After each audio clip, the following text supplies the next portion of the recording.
নমস্কার বন্ধুরা, আমি ঝুমা। ঝুমাজ কিচেনে তোমাদের সবাইকে স্বাগত। আজকে আমি তোমাদের সাথে রেসিপি শেয়ার করব ক্রিসমাস স্পেশাল। তোমাদের সাথে কিন্তু আমি অনেকগুলো কেক শেয়ার করলাম, আজকে আবারও শেয়ার করছি। আজকে হলো ঘি ফ্রুট কেক। দেখো, তার জন্য এখানে দুটো কমলালেবু নিয়েছি, আর এখানে ড্রাই ফ্রুটের মধ্যে আছে কাজু বাদাম, কিশমিশ, তারপরে এমন বাদামটা পরে দেব। এখানে আছে চেরি ফল, আর আছে খেজুর, টুটি ফুটি, মোরব্বা, আর আছে এখানে নলেন গুড়, আর ঘিটাকে গলিয়ে নেব, বেকিং সোডা, বেকিং পাউডার, আর 1 কাপ দুধ। এবার তাহলে সবার প্রথমে আমি কমলা লেবুর রসটাকে করে নেব। এই ঘি কেক তোমরা একবার হলেও করে দেখবে, ভীষণ সুন্দর টেস্টি হবে। তোমরা বাটার বলো, তেল, সাদা তেল যতই কেক করো, কিন্তু ঘি দিয়ে করলে বেশি টেস্টটা ভালো হয়। আর তোমরা যদি সুন্দর সুন্দর রেসিপি পেতে চাও তাহলে কিন্তু আমার এই ইউটিউব চ্যানেলটি অবশ্যই সাবস্ক্রাইব করে রেখো, আর ফেসবুক থেকে যদি দেখো পেজটাকে ফলো করো, তাহলে আমি যখনই যা নিত্য নতুন ভিডিও ছাড়বো তোমাদের কাছে সঙ্গে সঙ্গে পৌঁছে যাবে। এবার দেখো রসটাকে করে নেব।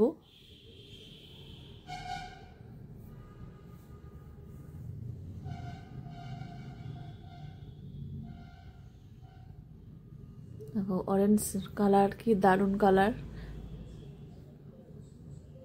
এবার দেখো আমি ছেঁকে নিচ্ছি, এই দানাগুলো ছাঁকনিতে থেকে যাবে।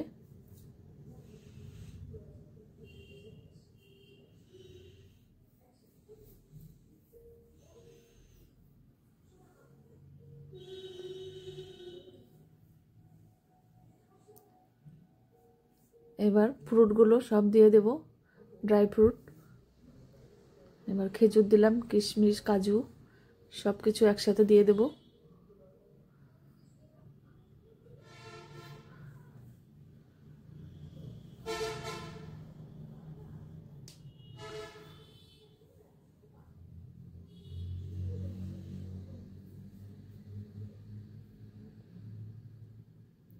আখরোটও দিয়েছি, আখরোট দিলেও কিন্তু বেশি ভালো লাগে দেখবে। এবার খুব ভালো করে মিশিয়ে নিন, এটা 10 মিনিটের জন্য ভিজিয়ে রেখে দেব।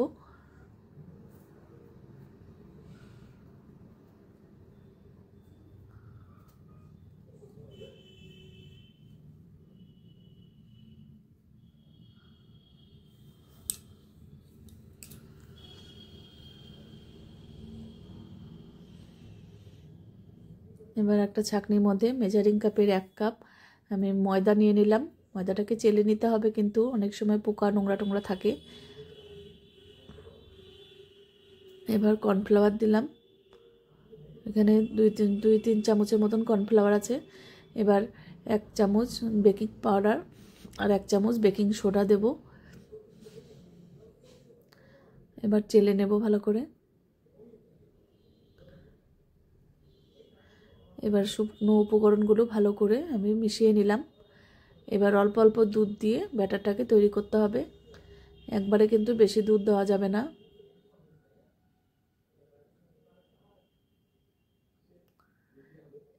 এবার ঘি দিয়ে দিলাম।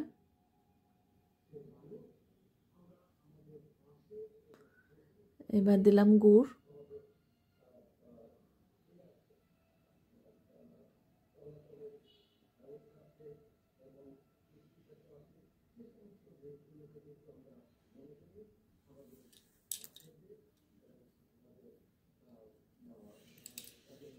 এবার ড্রাই ফ্রুটগুলো দিয়ে দিলাম।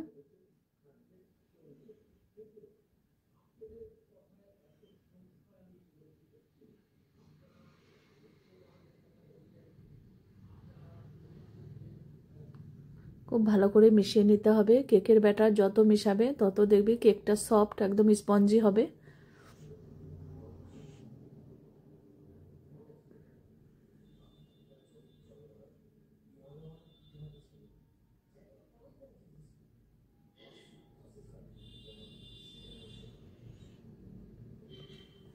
এবার কেক মোল্ডের মধ্যে দেখো আমি ঘি ব্রাশ করে নিচ্ছি। এবার 4-5টা ভালো করে দিতে হবে। এবার বাটার পেপার দেখো কেটে নিয়েছি, এবার উপরে আরেকটু ব্রাশ করে দিচ্ছি। এবার দেখো কেক মোল্ডে ঢালার আগে আরেকবার আমি এইভাবে মিশিয়ে নিলাম। এবার মোল্ডে দিয়ে দিলাম। এবার ভালো করে ভেবে ঝাঁকিয়ে দিতে হবে যাতে কোনো রকম বাতাস না থাকে। এবার দেখো একটা কড়াই, ভেতরে একটা স্ট্যান্ড, এবার তার উপরে এটা বসিয়ে দিলাম।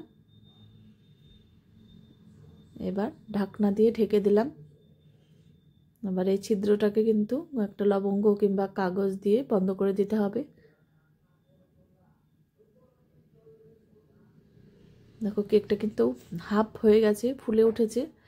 এবার হাফ হওয়ার পর এই ড্রাই ফ্রুটগুলো উপরে গার্নিশ করে দিতে হবে, নাহলে কিন্তু প্রথমে দিয়ে দিলে পুরো ভেতরে চলে যায়।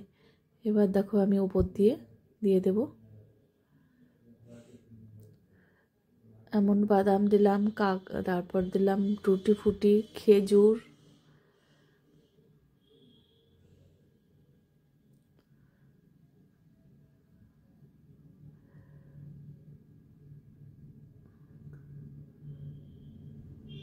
কাজু বাদাম,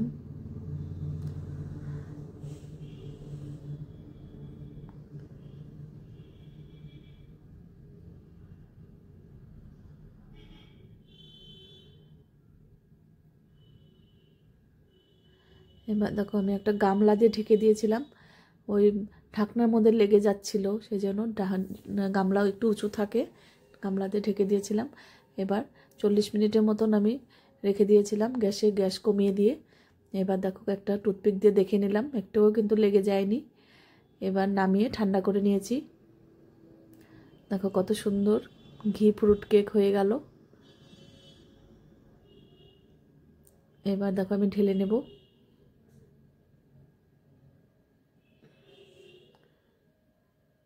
এবার বাটার পেপারটাকে ছাড়িয়ে নিলাম। দেখো এবার তোমাদের কেটে দেখিয়ে দিচ্ছি কেকটা কত সফট আর স্পঞ্জি হয়েছে।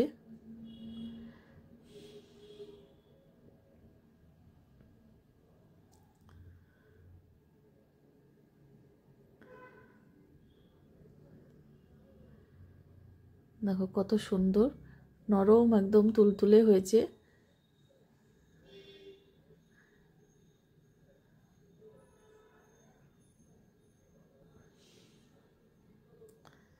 আজকে তাহলে আমি এখানেই রাখছি, এর পরের দিন আবার হাজির হয়ে যাব।